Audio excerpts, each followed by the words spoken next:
ఏమనుకున్నాడంటే ఈ 2.5 ఏళ్ళు ఈ వర్షాలు పడితే గోదావరిలో కొట్టుకపోతాం అనుకున్నాడు, నిజంగా కొట్టుకపోతాం అనుకున్నాడు. అది భూకంపం వచ్చిన 1 మిల్లీమీటర్ కదలలేదు. భూకంపం అక్కడనే వచ్చింది. తెలంగాణలో పోయిన సంవత్సరం భూకంపము మేడిగడ్డ పక్కకే ములుగు జిల్లాలో వచ్చింది.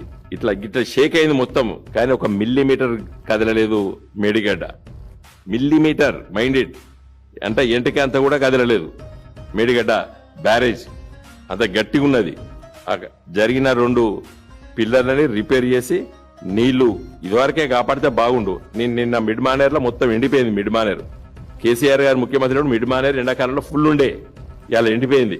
ఎస్ఆర్ఎస్పి నీళ్ళు రావు ఇప్పుడు, ఈ నీళ్ళని ఎత్తిపోయాలి. అట్లా కాళేశ్వరం ప్రాజెక్ట్ అంటే ఇప్పటికీ అర్థం కాలేదు వీళ్ళకి. 2.5 ఏళ్ళ పడ్డ కాళేశ్వరం అంటే మేడిగడ్డ అనుకుంటారు. ప్రజలను కూడా నమ్మేయడానికి ప్రయత్నం. కాళేశ్వరం ఈజ్ నాట్ మేడిగడ్డ అని చెప్పి మా హరీష్ గారు 100 సార్లు చెప్పింది. నీకు అర్థమైతే లేదు మీకు. ఇప్పటికైనా నేర్చుకో, కొంచెం స్పృహతో మాట్లాడు. తెలంగాణ ప్రజలు నీకు ఇచ్చిన అవకాశాన్ని ఈ 2.5 సంవత్సరాలు పనిచేయి.